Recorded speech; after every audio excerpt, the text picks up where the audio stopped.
folks, I'm hoping you can see me alright.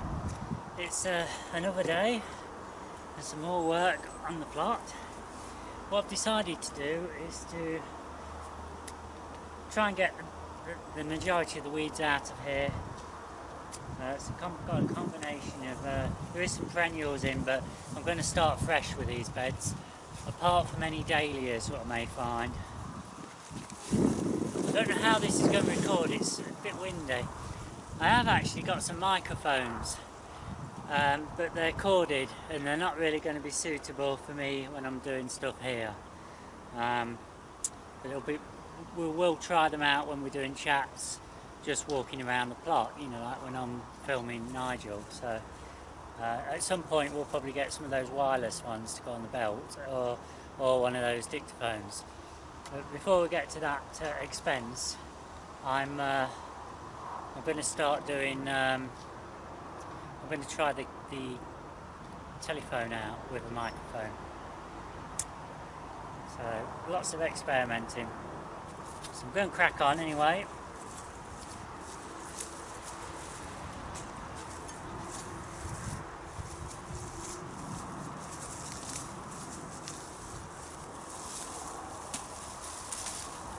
On this fence there's lots of bindweed, and that actually went into these beds quite badly this year. So I've got to rethink what I'm going to do with these beds. I know it's partly down to me with not being able to come up here, but I need to have a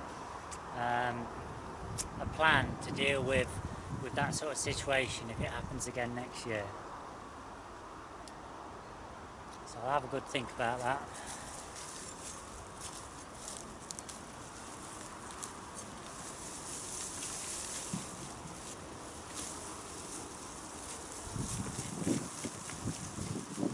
Giving it a good shake, get the soil off.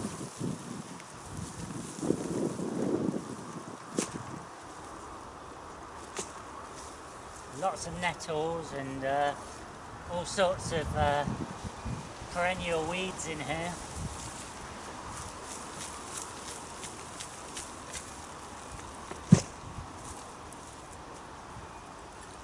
You can still see the manure I put in these beds. They were heavily manured. They obviously like that quite a lot.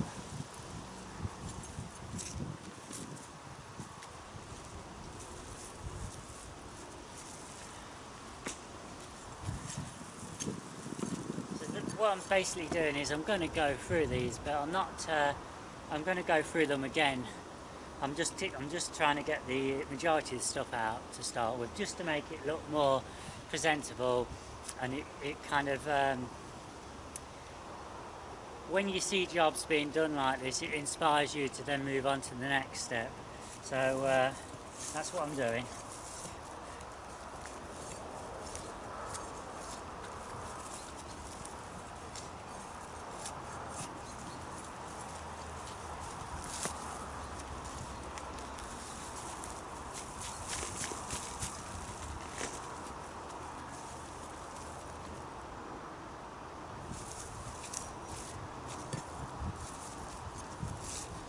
Big day tomorrow, folks. We've got the meeting for the piece of land for the carers project. So I'm already getting a bit nervous about that. Hoping that the minimal costs, as I've called it, are minimum to everyone and not just the people who are on 20k a year or whatever. Guess we'll find out. I'll either be smiling tomorrow or I won't. Never mind. As I said before, what's one person's minimum is another person's maximum, or above maximum. I don't think a lot of people realise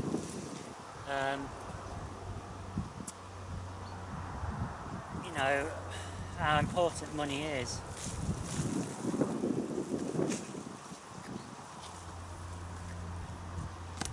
Going to have to be very careful with this stuff in this wheelbarrow because it's all a lot of bindweed in here, so that obviously can't go in the compost bin.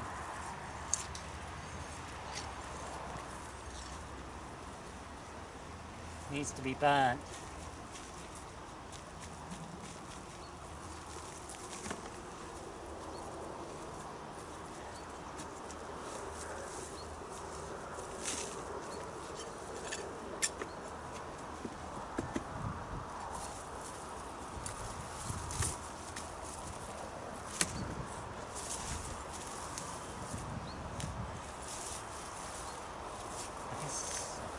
I was going to say, I thought this was a dahlia, but it's not. I think it's, I don't know what it is.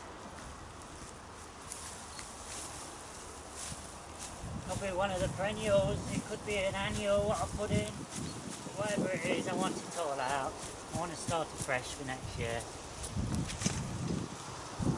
No, that's a thistle.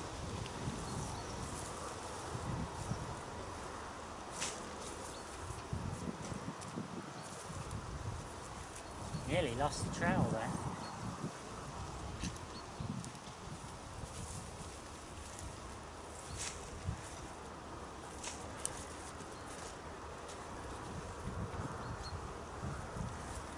Something I've just realised, well, I've never mentioned in previous videos, is that I'm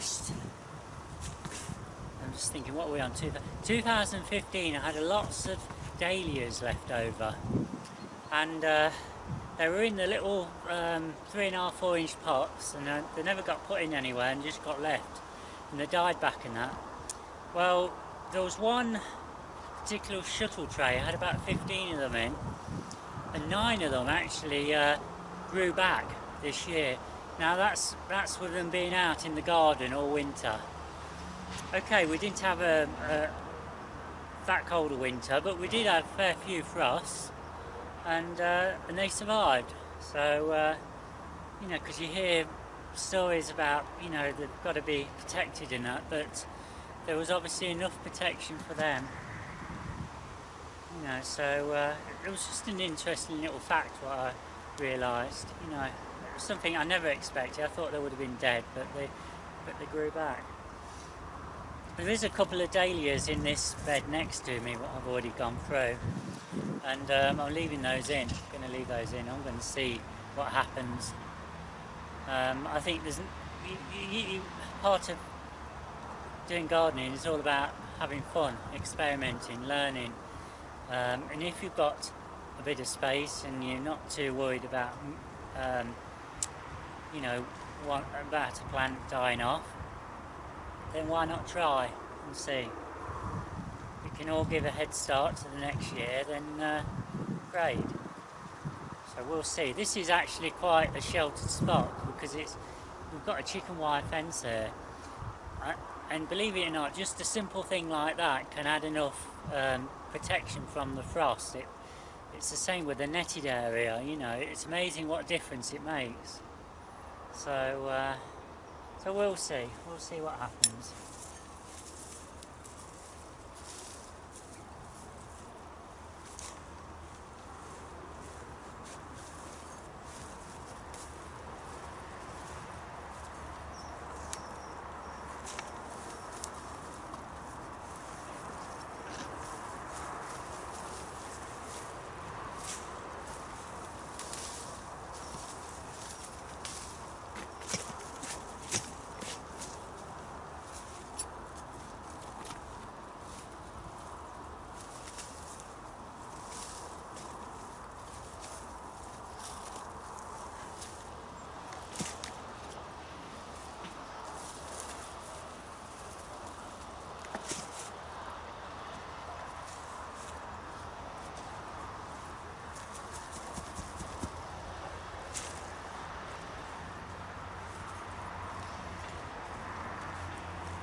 just a little bit like that left in, folks, and you're going to get your weeds growing back if it's on a particular type of plant.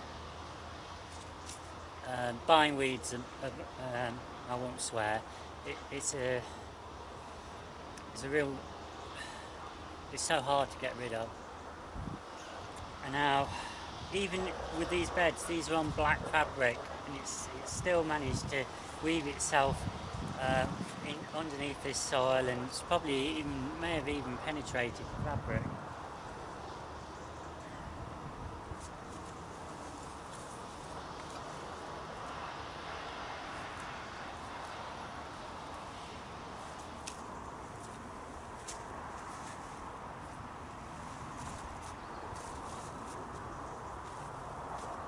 Oh well, it's better than it was. When you look at this and you look at that one, that's how it was. So it's a bit at a time. That's what it's all about, folks. I'm not overdoing it. I'm just gonna get through. I'm gonna kind of do what Nigel does. You know, there's no rush. Well, there's probably a bit more rush for me, as in because I want to grow stuff again in here next year. But okay, folks, that's me done for today. I've gone through those 1, 2, 3, and there's one just there. I've done that one as well, so it's 4 beds. Got to do the last one along here. Then I've got to go through and just do a final check for the remnants of the bindweed. And I think what I'm going to do is this fence here. I'm going to pull that all off. The bit of ground on the other side is kind of no man's land because it floods. So the person who's got the plot up there. In fact, let's take you off the tripod and show you. The person who's got this plot's just got from that cage there, this part here, and then they've got the little shed. But there's a big part along the side here missing because we've got a drainage channel, and that comes down into this area here. And this actually fills up with water, and that's why I built my edge up all along here. To try and prevent the flooding into my plot, and it did help last year. But anyway, what I'm going to do is I'm going to take all that off the fence there, and you can see I've treated it along this edge. You have to, but it's the bindweed was terrible in those beds. What I've just taken out, it was absolutely riddled. And what I did notice is that it's actually growing through the black fabric. So it used to be bindweed where the row of beds is. So yeah, it just shows you how it just penetrates everything. It's terrible.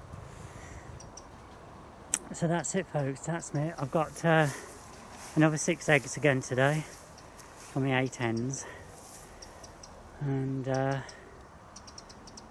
yeah, it's as you can see, the sun's out,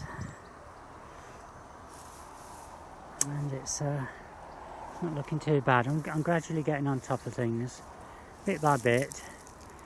When I'm happy with these beds, I'm going to cover them for the winter, and I think I might cover them, I might not, we'll see. Maybe I won't with these. Because I need to keep a track on the bindweed, and the bindweed will grow underneath the fabric, so maybe it's best to just leave them as they are. I need to remember to have a look at this Livingstone rhubarb here, because I need to be doing something with this. I suspect I need to take all these old leaves off and let it grow back, because this will carry on producing fruit for 10 months of the year. I don't know, I'm going to have a little bit of a read up to see what happens, because all the other rhubarbs died back. It's rotted away back into the ground, but you can see this is still throwing out shoots. So obviously I assume that I've got to keep taking things off it. Not a good idea this year because it's a new plant. But I suppose from next year onwards I'm going to have to keep cropping it all year round and getting rid of all the diseased leaves and that, and then keep picking it and having some nice fruit to eat with a bit of sugar. And that's how I like it. Right, that's it, folks. Look at that. It's lovely when you got the light coming down on the posts and that. It just catches it, just lovely, and on the apples. Okay, thanks for watching.